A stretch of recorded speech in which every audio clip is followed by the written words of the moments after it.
We are in Parshas Re'eh, Deuteronomy, the 12th chapter, actually starting with the 11th chapter. Deuteronomy, the 11th chapter.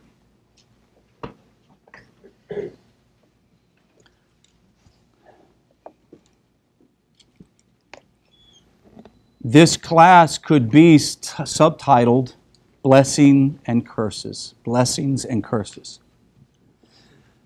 I present before you today, 11:26, a blessing and a curse.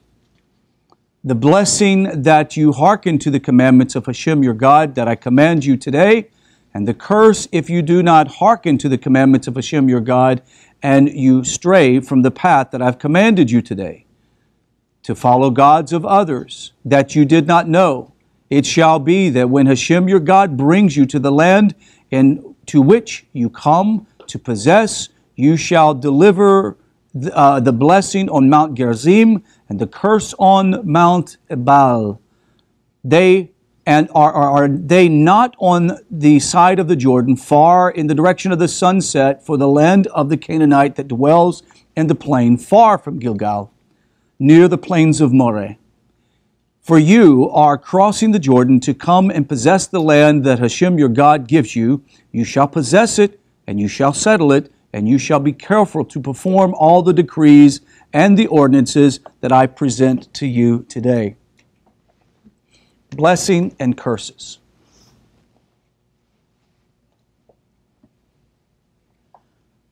I know that I'll be preaching to the choir today, so try to be patient with me.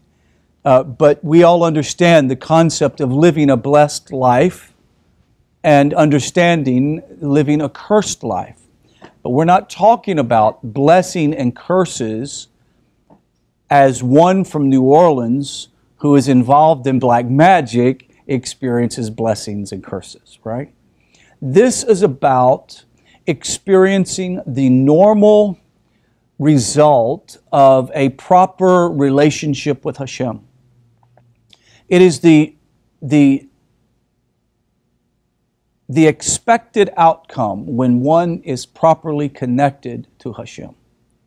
What motivates every one of us in this room to be here each week, to study Torah, to not just depend on this being your school for Torah, but you study at home. You spend time listening to hours of lectures. You're doing it not because you're expecting a payout.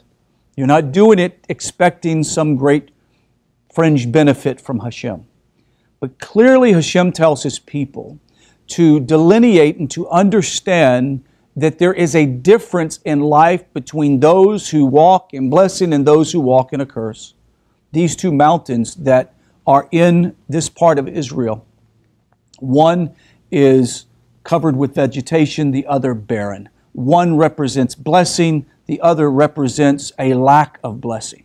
We even see in the prophet, in the Nevi'im, Zechariah 14 talks about in the day in which Mashiach comes and the war of Gog and Magog is wrapped up, that the nations will be required to be in Jerusalem for Sukkot. And if they don't, it will not rain in their land. We all have experienced the wonderful blessings, especially those who have come from their different walks of life. And they've come from their other religious experiences to take upon themselves the yoke of heaven and to experience for the first time the reign of Hashem's loving kindness when you begin to take on mitzvah. And you try to explain to your friends what beauty it is, and they tell you, well, you're not a Jew, you're not required to do those things. And you tell them, I understand that, but you don't understand the rain is so nice. The rain is so nice. I used to do this as a young child. I loved this, and if I was small enough, I would still do it probably. We had, I don't know if you guys remember those 10 wash basins, wash tubs, about yay deep and yay big around. And as soon as it would start raining real hard, I would run out and grab it out of the barn, and I'd go out in the middle of the field and I'd cover myself up and I'd lay on the ground that was still dry because it hadn't started raining hard. And I would lay there almost the duration of the whole rain because of the sound of the pouring rain, and just there was just something beautiful, magical, and relaxing at the same time. And the second thing that I remember that used to be so beautiful, a part of nature, is in the summertime we didn't have air conditioning in our house. I don't know why, but we didn't have air conditioning in our house, and we had these big, what do you call the attic fans? Is that what they're called? The ones that look like the blades of a 747, right? And they were right. So all the windows would be up, and at night we would hear all the cicadas and all of the frogs, and to feel the cool, moist air coming through the house. You realize, wow, it's like you could almost snuggle up a little bit better than you could before. And as we've gotten older, we're indoors, we're a more modern society, we don't sleep with our windows open. Now, if we had to sleep in that environment, we probably wouldn't be able to sleep because it would be too noisy. And I think the world around us has become so accustomed to walking in the curse that they really don't know what it's like to walk in blessing. And so we try to vocalize and verbalize these concepts. There are two different people that we find that that seems it's hard for them to wrap their brain around. And that is the person who is caught up in their religious experiences and think that their religious experience is a blessing. Now follow me.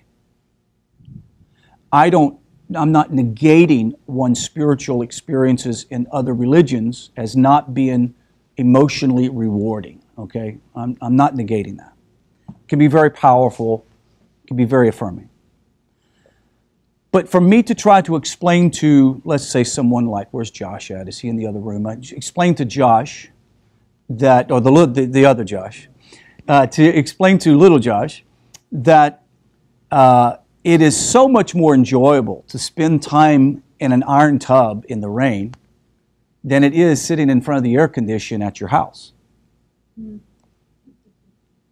I just think he would think I'm a shugna, right? Nuts. Like, that's crazy. Why'd you go out in the rain? It's crazy. But to try to explain that sense of nature and connection to nature is impossible for a young man who's only experienced the air condition. And so we're living in a society where everybody's caught up in their whole traditions and customs and forget that there is a genuine, authentic connection to Hashem, that He brings blessing into your life. How many of you, for the first time, when you begin to honor Hashem for the Shabbos, what it did to you? Totally changed your life. What you remember the time that you began to, even though you didn't quite understand, you began to read the words of the Torah. And half the things you read you didn't even understand. And it wasn't long before you really began to feel almost something down to the molecular level of your life begins to be changed and transformed. And you want to tell everybody, you're just so excited, and they look at you like, you're too religious for me, right? You're too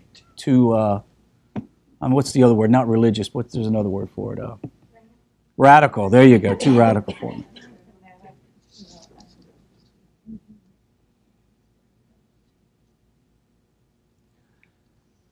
He says, look at these and be careful to do what? Perform. Careful to perform. What is the difference between knowing and performing? It's a big difference, right? Knowing is a mental assent, performing is doing them. And we understand that the concept of Shema is to not just hear, but to do. Because you can't Shema if you don't do. If you don't add the doing part of the Shema, you didn't really hear, right? And we understand that concept. So let's go on to the next verse and read. Jeremy, could you do me a favor? Check and make sure that the camera is not catching the heads of people in the back. And if it is, just raise it up. I'm not sure if it is or not. Is it? Okay, yeah. You're going to just raise it up. You're going to use the crank up arm. There you go. Go ahead and read for me. From 1 or 2? Start with 1.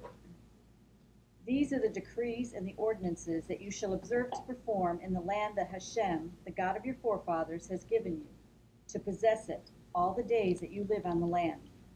You shall utterly destroy all the places where the nations that you are driving away worship their gods, on the high mountains and on the hills and under every leafy tree. You shall break apart their altars. You shall smash their pillars, and their sacred trees shall you burn in the fire. Their carved images shall you cut down, and you shall obliterate their names from that place. You shall not do this to Hashem your God. Rather, only at the place that Hashem your God will choose from among all your tribes to place his name, there shall you seek out his presence and come there. And there shall you bring your burnt offerings and feast offerings, your tithes and what you raise up with your hands, your vow offerings and your free will offerings, and the firstborn of your cattle and your flocks. Okay, let's pause right there. Does he leave any question, any doubt that the gods of the nations are not to be worshipped? No doubt. Okay? Period. No doubt. Not only that, but he says to destroy them. So he doesn't even want the images available to be consumed by your mind and your eyes. It's just to destroy them. But he throws this little comment in verse 4. He says, you shall not do this to Hashem your God. What do you think he means by this? Is it pretty obvious that you wouldn't destroy the temple? Of course you wouldn't. Is it pretty obvious you wouldn't destroy the places of worship? Of course you wouldn't. But that's not what it's talking about. What it's talking about is this. In the way that you worship the idols of the Canaanites, or the Canaanites worship their idols, do not worship Hashem your God that way. Do not offer incense to Hashem your God as the Canaanites offer incense to their gods. Do you see? So it takes it even a further step. Not only are you to destroy the idols and the trees and all of the wooden images that are carved for their pagan worship, but I don't even want you to take the practices of the idol worshipers to worship Hashem. Do not do this to Hashem. I had someone say again. The Hanukkah bush is not the right thing. Right. I guess as long as you put Star Davids on your Christmas tree, it's all right? Is it? But I had somebody call me today, right? No, but this is what we're talking about. Someone called me today and asked me, it was from West Texas, and they said, hey, I've went through this whole thing about blending seed or planting crops that are near to each other. What does that mean? I mean, what's the meaning behind it? And I explained first there's a natural horticultural thing that if two plants are planted together, they can affect the growth of the other. And he says, well, that's a lesson I learned too late because none of it's bearing fruit, right? That's lesson number one, which is a profound lesson. But I said there's a deeper spiritual lesson, and this is Hashem wants to reassure his people to understand that there is an order to his creation, and that creation has a very specific order, and to blend the orders to create another outcome is ungodly, and it's not fruitful. It doesn't work. And so for a person to blend different religious concepts together to make a religion that fits them, Hashem says in verse 4, you shall not do this to Hashem your God. This is an assault to the God of Abraham, Isaac, and Jacob to blend religious things together to make up your own style of religion. It's like breeding a horse and a donkey, right? It's like breeding a tiger and a lion. They can't reproduce, right? Say again? Okay. So the idea of a person who mixes, and understand these people that do this are on their own journey and they're trying to figure out life itself. But once you understand Torah, you understand that to mix Christianity and Judaism is not fruitful. It doesn't bear fruit. It shouldn't, from any aspect. It doesn't help you if you're a Christian, for sure, and it for sure doesn't help you if you're Jewish to be involved in that. So the idea is, I realize that for many people, that is their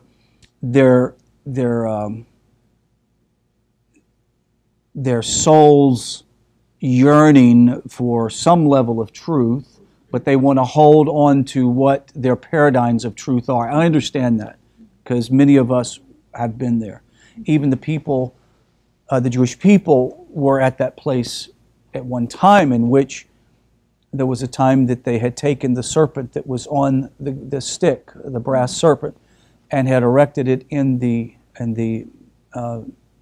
Mishkan, or actually the first temple.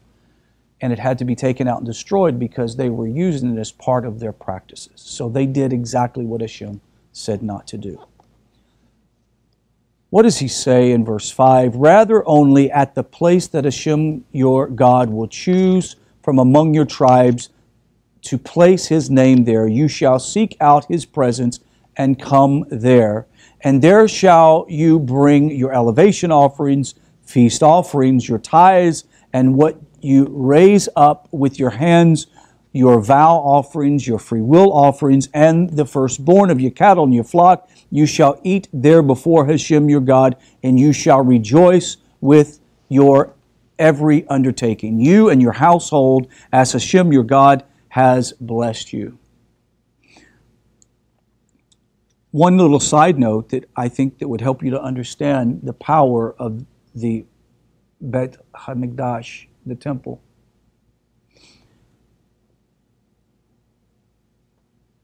This was about relationship and fellowship with Hashem. This wasn't about this powerful creator of the universe demanding people to bring him his offerings and, sacrifice and kill some animals and shed some blood. If that's your image of what the temple, the Holy Temple is about, you need to reform that thinking. And the word here that is the pertinent and important word is this. You shall eat there before Hashem your God, and you shall rejoice with your every undertaking, you and your household, as Hashem your God has blessed you. What is eating at the tabernacle? What was that all about? This was about you bringing your family to the king's table. And you bring the best food. You know when you go to someone's house and they say, hey, it's going to be a potluck and just bring a meal over. You don't go throw in a Del Giorno's pizza crust, slap some Velveeta cheese on it, stick some, hot dogs, slice them up and put them on top, and bring them to your friend's house. You would be humiliated to do that, right? Why? Because your friend would think you are what? Cheap. Disrespectful. Could you imagine going to a nobleman's home, a king, and the king says, you know what, I'd like to have dinner with you. I'm going to serve you up with the best table, the best china, the best servants. You bring your favorite food in your family and just enjoy the dinner at my table. And you bring a half-hearted meal of leftovers. Well, we don't see that. See, what Hashem is doing for his people is inviting them to his house. That's his house. And what's so beautiful about this is also known as the house of all the nations. It's not just for the Jewish people. It's going to be a house that all the nations can come and their families can come and enjoy the Shekhinah of God there at that place. Can you imagine what that's going to be like? Where the presence of God will dwell on the earth, will kiss the earth, and there will be no need for light of the sun of day, nor the moon at night, because the radiant glory of Hashem will shine from the mountain. I can't imagine. When you look around and we see the violence and we see the confusion in the world, you realize that now is the time that we need the temple. Every time I see a video or see something on the temple, it causes goose pimples to rise up on my neck. Call me old-fashioned, call me a dreamer, but I love to trust Hashem. Verse 8. Could you read in verse 8? You shall not do like everything that we do here today. Rather, every man what is proper in his eyes. For you will not yet have come to the resting place or to the heritage that Hashem your God gives you. You shall cross the Jordan and settle in the land that Hashem your God causes you to inherit. And he will give you rest from all your enemies all around, and you will dwell securely. Okay. What does it mean, you shall not do like everything we are doing here today? Do we know? This has to do with private altars. Has to do with having less of a structure of a proper temple.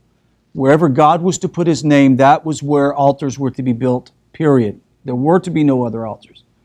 This is why that Moshe became so alarmed at Reuben and Gad when they said that they didn't want to cross over, and that later that they would, after winning the battles, they would come and they would build an altar to Hashem, and he was like, the sin of the golden calf again, right? And they reassured him, no, this is not it. But since there hadn't been a place that was the place where the name of Hashem had put it, where the temple should be built, it wasn't inappropriate either, as long as they weren't building a pagan altar to God. So I just wanted you to understand that. Yes? The northern tribes did do that. Yes, they did build altars, and they actually took and rebuilt the old pagan altars and used it in worship to Hashem. So, you know, one of the things that I've tried to explain to those in my past who have questioned my sanity for doing what I'm doing is that when I recognize and realize that there's only one God, and I love the Adon Olam deals with the book of the unity of Hashem like I have not read. Okay, so if you've not read it, you've got to get the book. And if somebody has the book, when you finish reading it, pass it to someone else until the book can come out. But Adon Olam describes the very fact that there is nothing outside of Hashem. When we say, Shema Israel, Adonai Eloheinu, Adonai Echad, we're not just saying He's one, that there's only one God. But we're saying that nothing exists outside of Him. Nothing. All of creation, according to the Zohar, was created when God, at some mystical level, carved out a place, a void, to put His creation inside of Him. All of creation exists inside of Him. All the physical world that we've learned about in our lesson Wednesday night, all the physicality that we live in right now is inside of Hashem. So when someone tells me that I have no relationship with Hashem, what's our response? Oh, yes, you do. You just don't realize it. Even an atheist has a relationship with Hashem, they just don't know it, right? And even the pagan has a relationship with Hashem. Why? Because they are in His creation. And Hashem will know how to guide and lead even the most wayward pagan. He will lead that person to ultimate truth. And what is the answer? The answer is about the yearning for Hashem. There is this idea that comes from L'Chuti Maharan in the text, I think in the 36th chapter, 38th chapter. It talks about in your prayer you scream to Hashem. And what does it mean? It means you literally get to your house and you scream like a crazy person. Does it mean that you shout at the top of your lungs to Hashem? Not really. What it means is that our yearning is if you yearn with the same level of intensity as you would scream out of desperation. As if you were lost in the forest and you were looking for help, you scream at the top of your lungs. That's the earnest yearning that we should have for Hashem. We want to talk about curses and blessing, and we want to know how to connect to Hashem and to walk in His will and to do His purpose in life. It's not about a psychological ascent. This is about yearning to know Hashem. And that's why every person in the world, the person that is living in the dark southern forest of Brazil with a bone through their nose can have a yearning for Hashem, and somehow Hashem will connect to them. Why? Because that person is in Hashem. Does that make sense? Why? Because we understand that all of creation exists in Him. And so when we say the Shema, what are we really doing? We are acknowledging that He is King, He is one, and there is nothing outside of Him. So someone that says, well, I don't believe in your God, what they don't realize, it's impossible to believe anything else. Right? I don't believe in your God. Well, that's fine, because that's fine for you to say that, but you actually have no other choice. You're one day going to discover who He is. Nothing exists. Nothing exists. When God says there is no other, what is He saying? Nothing. Okay, everybody say that with me one time. When God says there is no other, what is He saying? There is no other. Not no other thing, no other God, no other entity. There is nothing. Outside of Hashem, there's nothing. And when I realized that, I began a journey that said, since I found out that the God of Abraham, Isaac, and Jacob is the God that outside of Him nothing exists, then that's the God I want to know. That is the one that I want to please. So the reason why I do what I do is because I want to please the one who is the only one. I want to please the one that nothing exists outside of Him. And when I connect to that source, wow, what is life going to be like? And the reason why it's so rewarding for all of us in this room is once we begin to rest in the chesed, the loving kindness of that God, wow, no one could pry you out of those beautiful arms. No one, nothing, no persuasion, no theological argument, no systematic theology could ever cause you to say there is actually something outside of my God. There isn't anything. I'm sorry, I get wound up. You have to read the book, Hadon Alam. You have to read the book.